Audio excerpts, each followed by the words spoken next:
Hello everyone. Fluid mechanics में आज हम स्टार्टिंग में कुछ नोट पॉइंट्स पढ़ेंगे और उसके बाद प्रॉपर्टी स्टार्ट करते हैं। सो फर्स्ट नोट पॉइंट है no slip condition. So no slip condition क्या होता है, यहाँ पे देखिए ये फ्लूइड फ्लो कर रहा है। सो उसके ऊपर एक प्लेट मूव कर रही है। सो ये प्लेट v वेलोसिटी से मूव कर रही है। सो अगर वो प्लेट v वेलोसिटी से मूव कर रही है तो उसकी जो एडजेसेंट लेयर होती है वो उसको रेजिस्टेंस प्रोवाइड करती है, और रेजिस्टेंस प्रोवाइड करने के कारण जो उसकी वेलोसिटी है वो कम हो जाती है।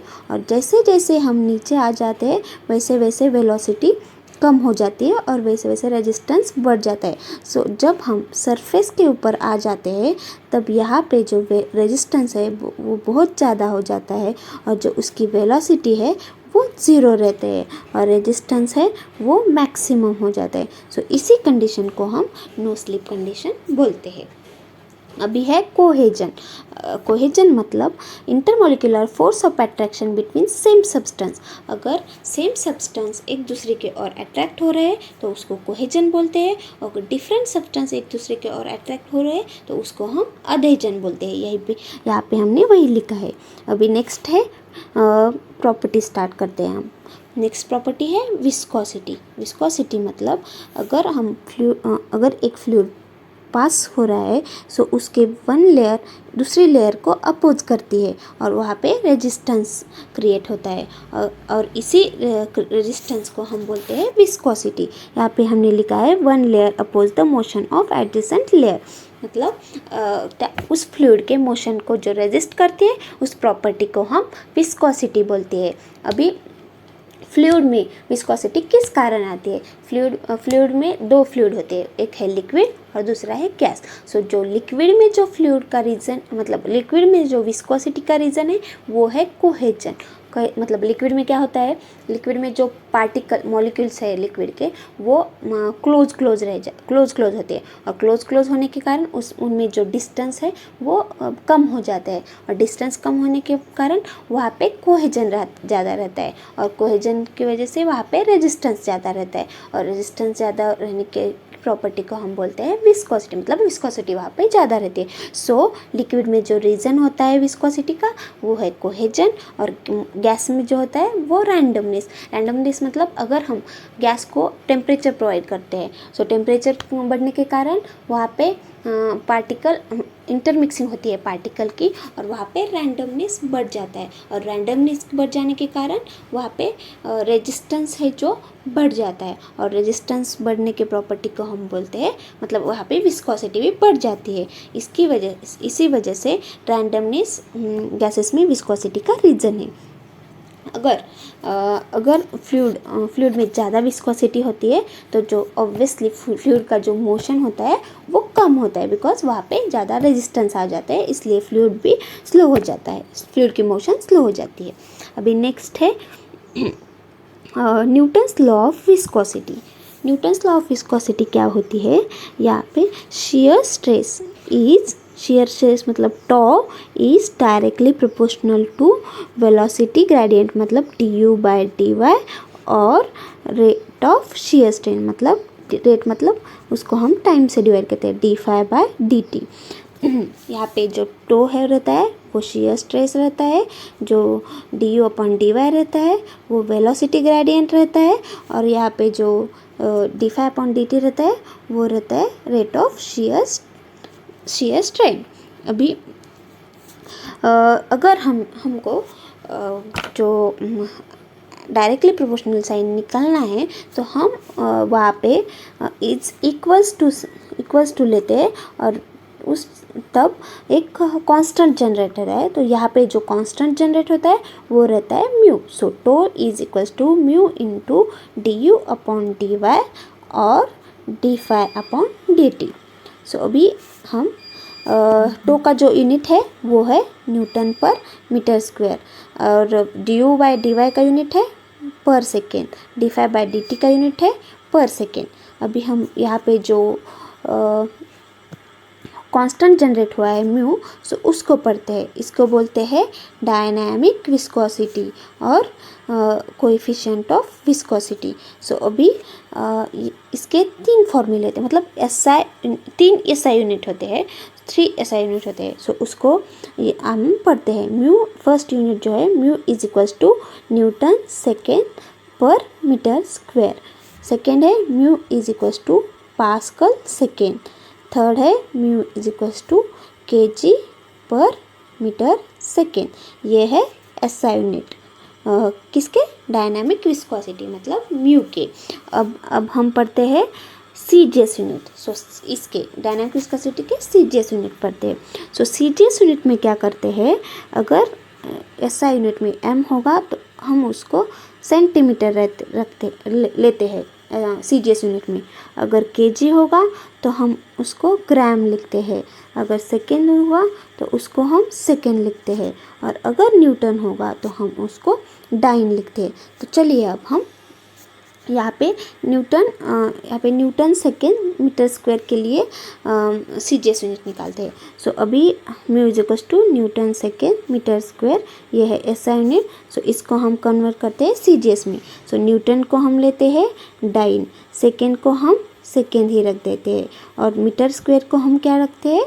Centimetre square. सो इसका क्या यूनिट हो जाता है? डाइन सेकेंड पर सेंटीमीटर स्क्वायर।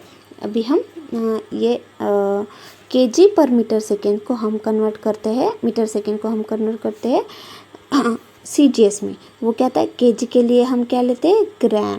मीटर के लिए हम क्या लेते हैं? सेंटीमीटर। और सेकेंड के लिए हम क्या रखते हैं? सेकेंड।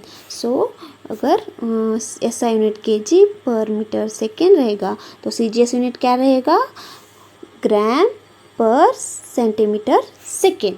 और उसकी जो वैल्यू रहती है वो रहती है 1 पॉइंट्स।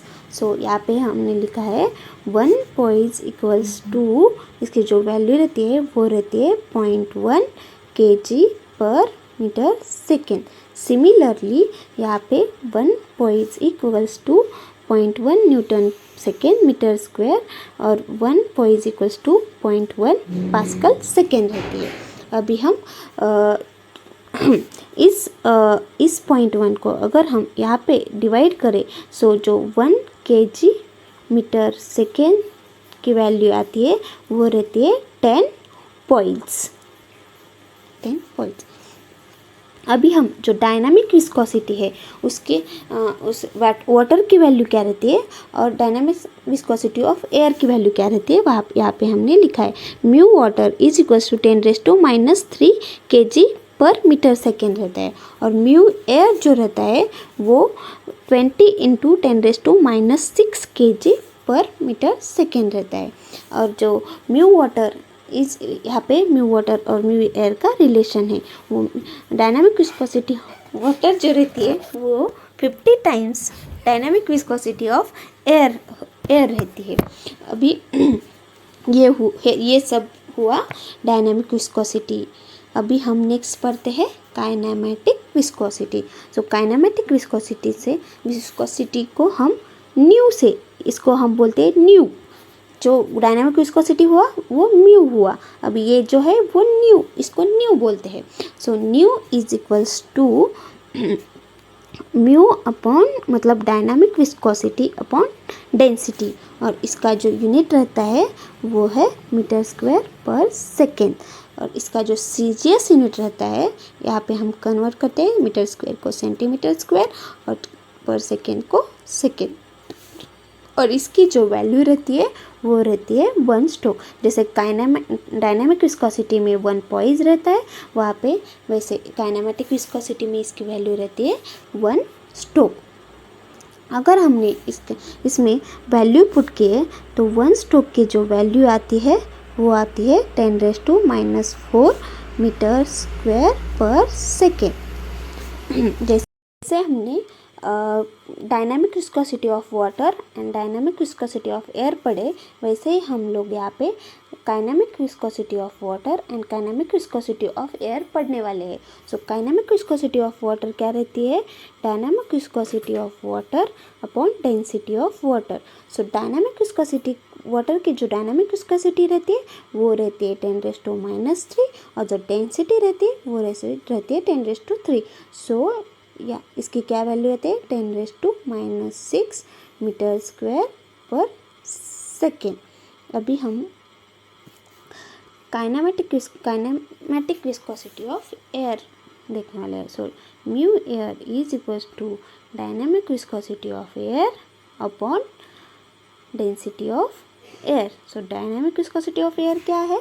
20 × 10⁻6 अपॉन 1.2 और इसकी जो कैलकुलेट करने पर अप्रॉक्सीमेट वैल्यू आती है 15 × 10⁻6 मीटर स्क्वायर पर सेकेंड।